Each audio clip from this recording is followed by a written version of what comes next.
La banda delincuencial El Tren de Aragua debe ser declarada grupo en Sudamérica. Ya lo acaba de hacer Ecuador, también tiene la intención de hacerlo Perú y lo debería hacer Colombia, Chile y Venezuela, donde en este último fue el origen de este grupo del mal. De la organización del Tren Aragua. Este es el tema de análisis hoy aquí en Impolitic, donde nuestros entrevistados le darán tarjeta roja sí o no a esa acción de declarar a este grupo como terrorista en segundos.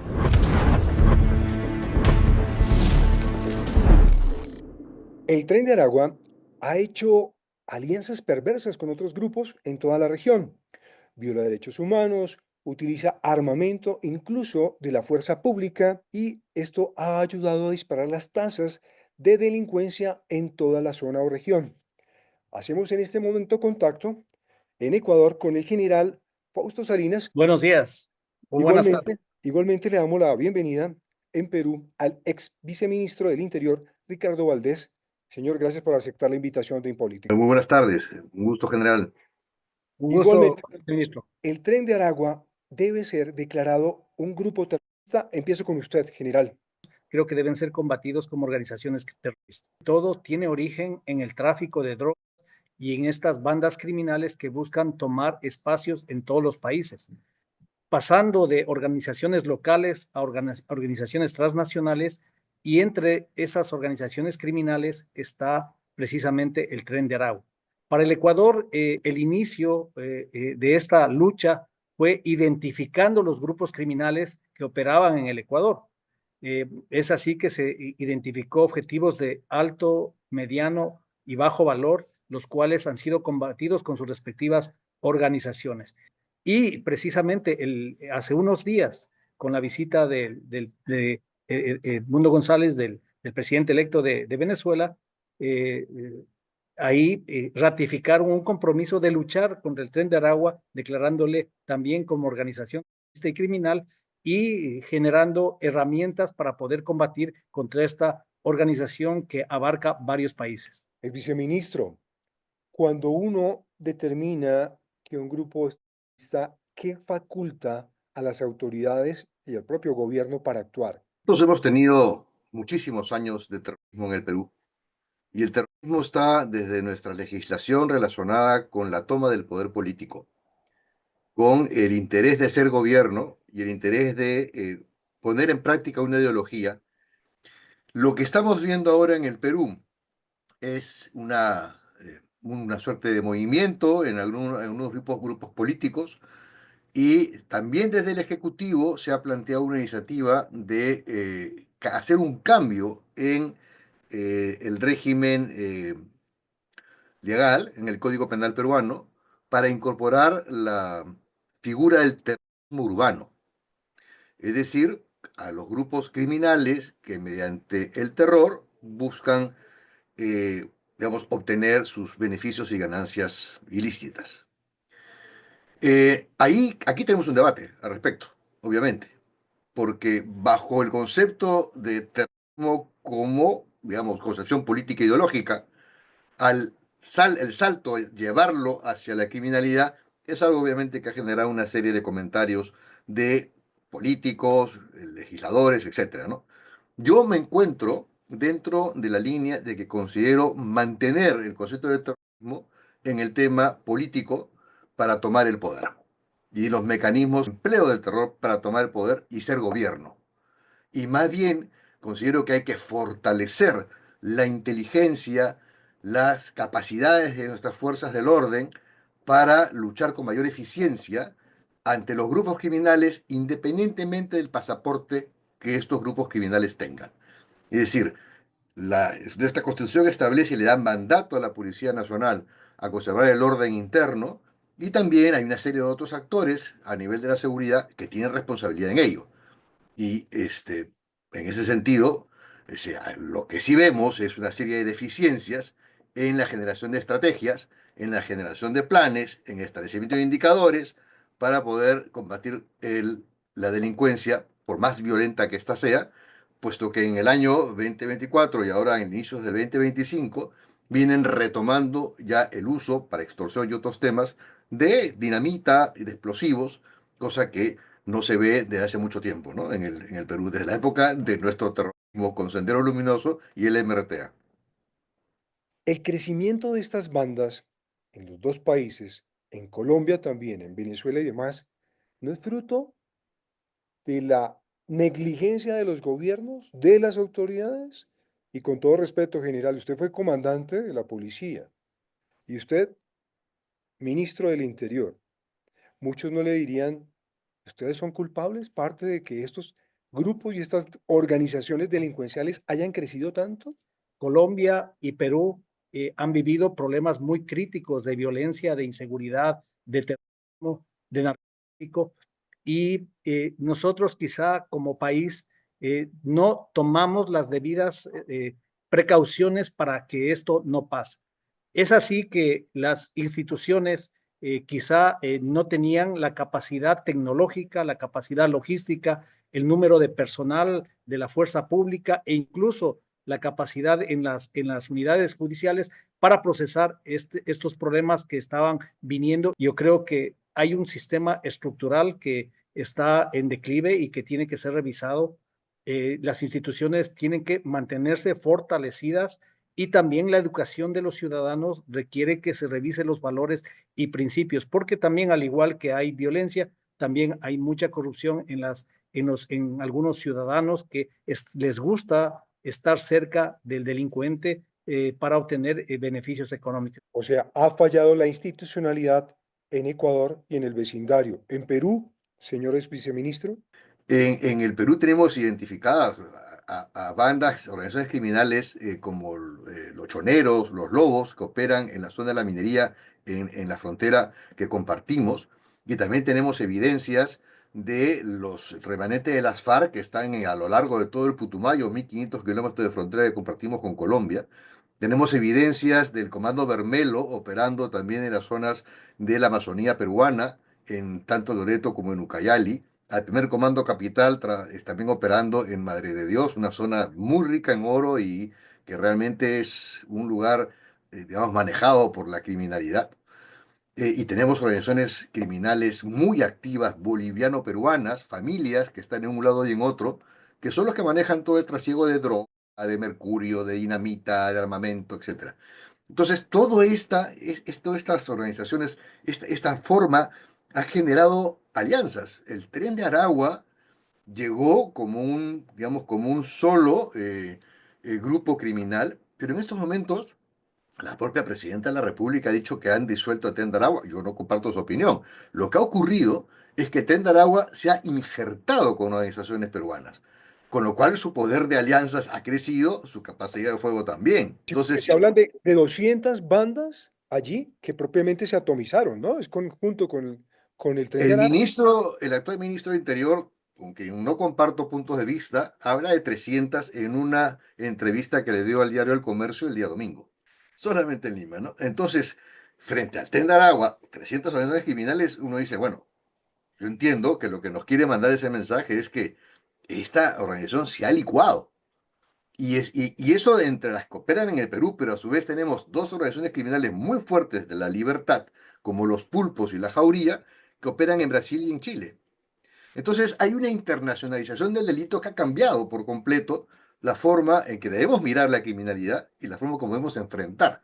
Aquí hace falta muchísima más coordinación a nivel de las fuerzas del orden, de las fuerzas especializadas, que hace mucha falta más, hay que cambiar las estructuras de, en fin, de nuestras instituciones. Es más un tema geopolítico, es congraciarse con Estados Unidos, pues porque fue el primero que dijo, ok, Tren de Aragua, entonces vamos a unirnos a Donald Trump. La cooperación internacional, sí necesitamos una alianza con el gobierno de los Estados Unidos para recibir más información, para enfrentar estos grupos criminales, bienvenida. Si hay una relación directa como viene existiendo entre las policías de Perú, Colombia y Ecuador, donde se han dado grandes casos de capturas internacionales que precisamente los delincuentes buscan espacios seguros donde movilizarse, y de Ecuador han ido a Perú y a Colombia, de Colombia han venido al Ecuador, de Perú han venido al Ecuador y han ido a Colombia. Entonces, hay que cerrarles el paso a estas organizaciones criminales y tratarlas como un enemigo común. Lo decía el viceministro, en Perú ya están actuando los lobos, los choneros, en otros países están los tiguerones también actuando, entonces no solo es el Tren de Aragua, hay otras organizaciones que buscan crecer en la economía ilegal y tenemos el caso de los albaneses, que también es un grupo criminal que también opera a nivel mundial. Pero diría que también hay oportunismo, porque el presidente a la par que dice que declarar los terroristas, punto seguido dice, estamos dispuestos a vender petróleo a un bajo precio frente a lo que hace Venezuela. Es un castigo para Venezuela, es congraciarse con Estados Unidos y aprovechar el momento para decir, aquí estamos nosotros también con la bandera de la lucha. Yo creo que hay que separar lo político de lo técnico, de lo operativo. Si vemos la lucha como una lucha política de un gobierno, vamos a perder la batalla y la lucha contra el crimen. Hay que verlo como una lucha del Estado. Doctor Valdés, ¿oportunismo? Creo que debemos manejarnos de manera apropiada, dándole los términos correctos a las situaciones y a las organizaciones para no confundir planos ni confundir estrategias. Si finalmente lo que se quiere es tener más manos libres para operar, se suspenden, quieren tener los derechos suspendidos, la capacidad de inviolabilidad de domicilio suspendida, la capacidad de poder tener una persona sin mandato judicial.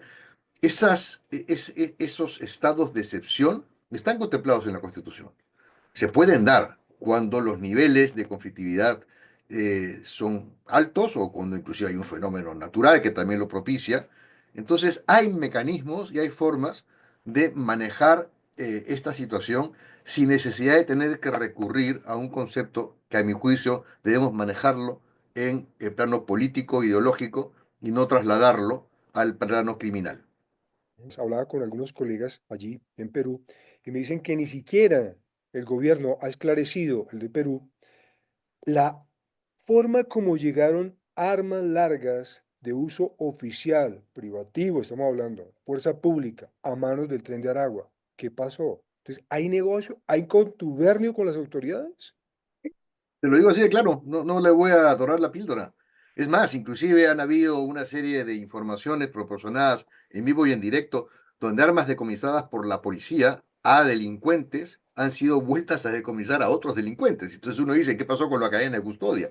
Eso significa que digamos, ese revólver o esa arma larga que fue alquilada para una intervención de un asalto y que pertenecía a las Fuerzas Armadas, la policía tiene pocas armas largas, pero lo que sí está claro es que existe un ruleteo, como le decimos acá, de las armas de puño, que son decomisadas a los delincuentes y vuelven a aparecer más a otros delincuentes. En el intermedio, esa arma estuvo en el poder de la Policía Nacional.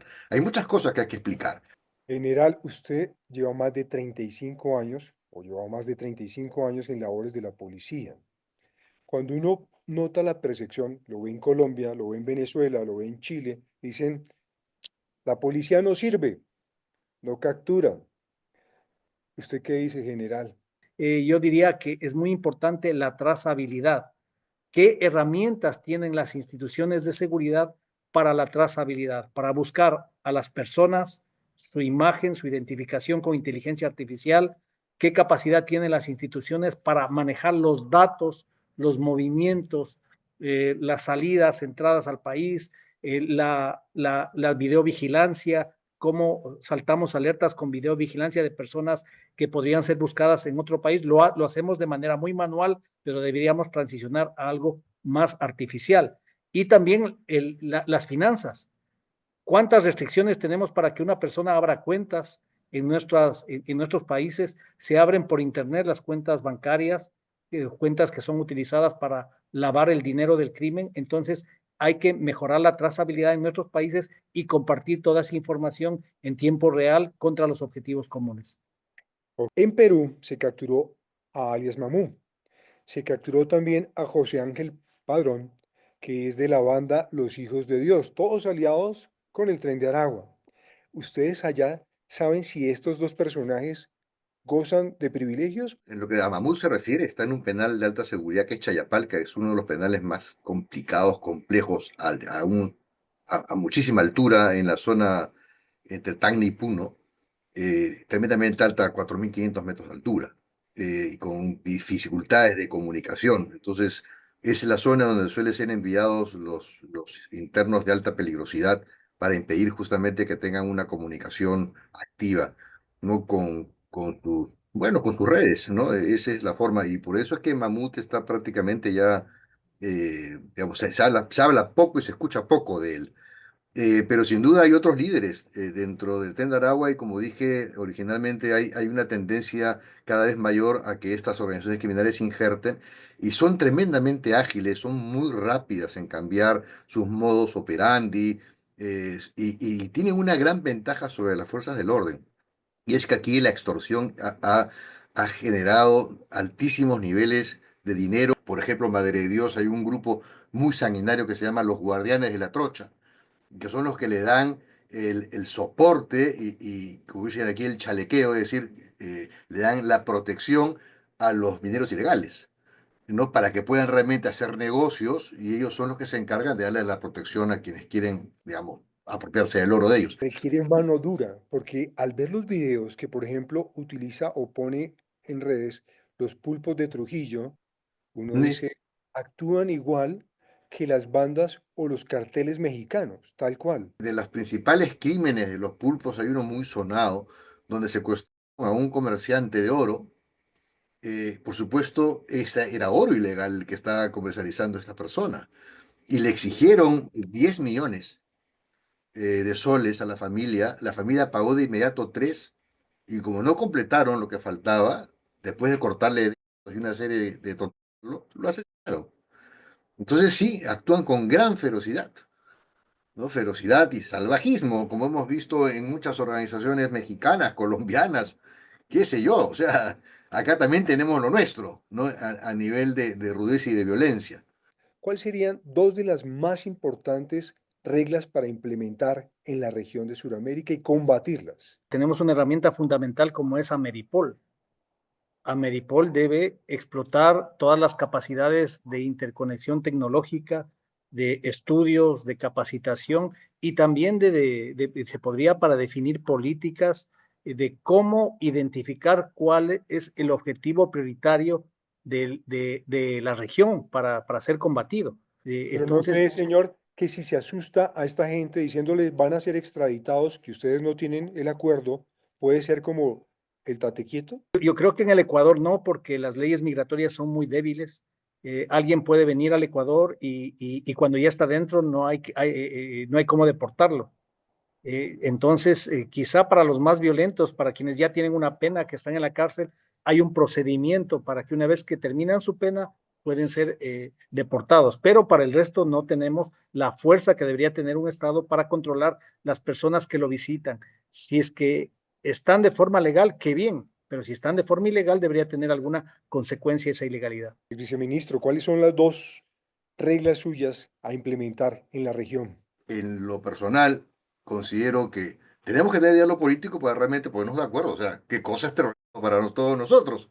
Y en segundo lugar, ya independientemente de ello, para mí es vital el manejar bases de datos integradas, el incrementar la inversión en tecnología y en incrementar justamente todas las posibilidades de intercambio de información entre los países de la región para actuar, si queremos actuar de manera conjunta. Llegamos al final, vamos a mirar a quién le asignamos esta tarjeta roja como culpable de ese crecimiento de las bandas delincuenciales y propiamente el crecimiento del Tren de Aragua, a quien hoy quieren declarar terrorista. General, empiezo con usted. ¿A quién le asigna esta tarjeta roja?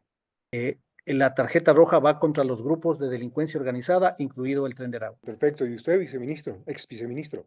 Primera tarjeta roja a los criminales, a las organizaciones criminales, pero en términos de que lo que permitió su crecimiento es la inacción de un ejecutivo un poquito zarandeado por los vaivenes de la política y aún con eso la República que no estuvo al nivel.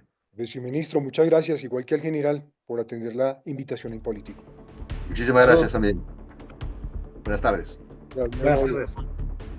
Igual a nuestros suscriptores y seguidores, la invitación a que voten en nuestras redes sociales y nos veríamos en un próximo Impolitic, Política sin Censura. Hasta pronto.